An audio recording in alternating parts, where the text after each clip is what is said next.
Hello class 10 students. In continuation of chapter Control and Coordination, today I am starting nervous system. What is the role of nervous system? How its network is seen in our body? You can see here. In each and every part, nerves are present in our body.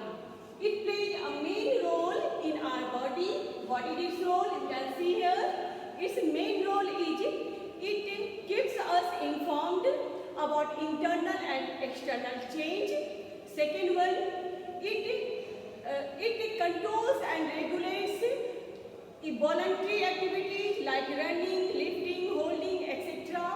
It controls and regulates all the involuntary activities, and it also controls and regulates each and every tissues, organ systems, exocrine glands, endocrine glands. That means it controls and regulates our entire body. Now, you can see here in detail nervous system.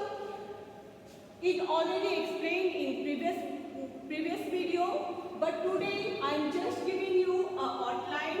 You can see here nervous system can broadly be divided in two parts.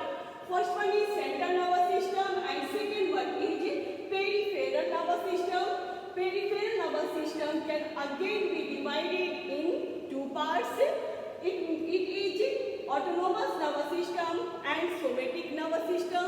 It is already explained in detail, but here it may be central nervous system, it may be peripheral nervous system, it may be autonomous nervous system, somatic nervous system.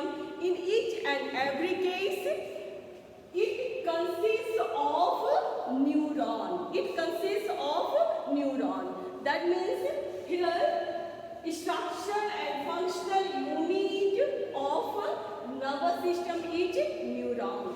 Now, today our hero is neuron. We have to discuss about structure and function of neuron. Now, look at here. Neuron, this is the structure of neuron. Neuron body can broadly be divided in two parts. You can see here rounded end and elongated end. Rounded end, in its rounded end, what is present? A large nucleus is present, nucleoplasm is present, which contains large number of cell organelles. Here, dendrites are present, which is branched, which is finger-like projection of cell body. Niches granules, you can see here, niches granules are present. And now come to its elongated part. In its elongated part is called axon. This axon is covered externally by myelin sheath. This myelin sheath is secreted by Schwann cell. Actually, axon is covered by Schwann cell, as you can see here.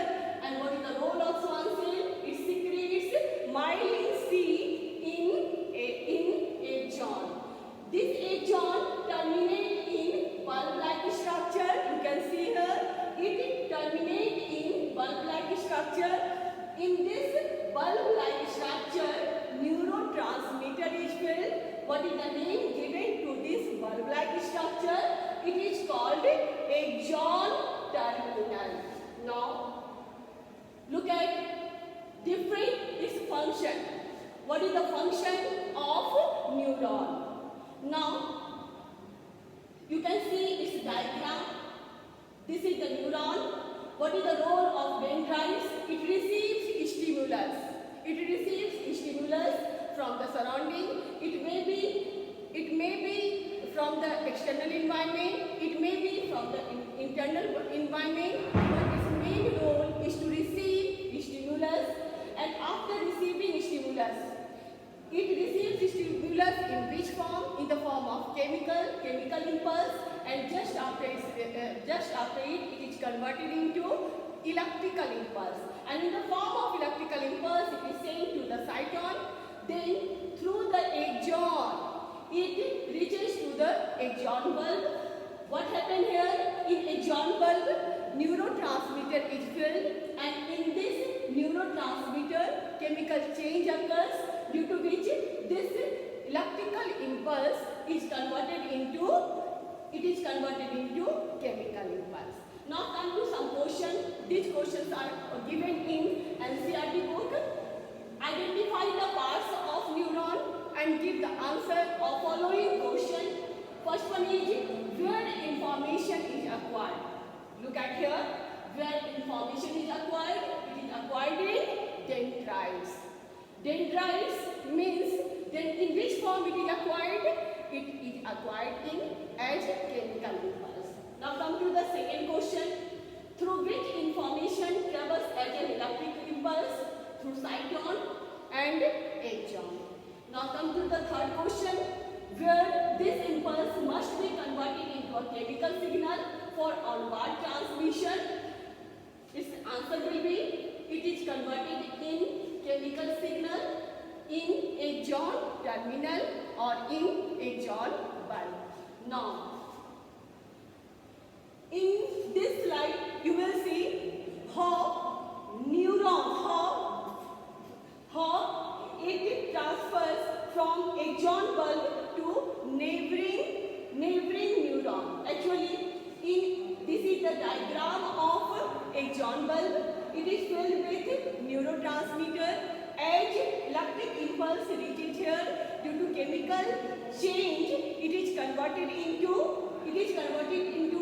chemical impulse, and through this you can see here, this is the axon bulb and this is the neighboring neuron, and here in the neighboring neuron, which part is shown here, it is dendrite. That means from here chemical impulse is transmitted to the dendrite through this gap. This gap is called synapse. This gap is called synapse. That means through the synapse it is transmitted to the neighboring neuron. Now you can see here clearly. Enter password for next remarks password text panel. You can see here synapse. This one is neuron A, this one is neuron B. Gap between these two is called synapse. From neuron A to neuron B, impulse is transmitted in which form? In the form of chemical impulse. All neurons have two basic properties, excitability and conductivity. Now come to the types of neuron. As you know very well that neurons are of three types: efferent, afferent and interneuron. What is the role of it? Efferent neuron is also known as motor neuron, afferent neuron also known as sensory neuron, and interneuron, it is also known as association neuron. You can see here sensory neuron. What is the role of sensory neuron? Actually it receives impulses and transmits it from sense organ to central nervous system. And now come to the interneuron. In central nervous system, what happened to this message? Actually here this message interpreted, this message processed, and after that through the interneuron it is transmitted to the motor neuron. And what happened in motor neuron?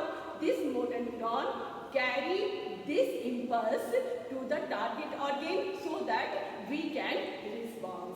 Now in next class we will discuss about central nervous system. Thank you.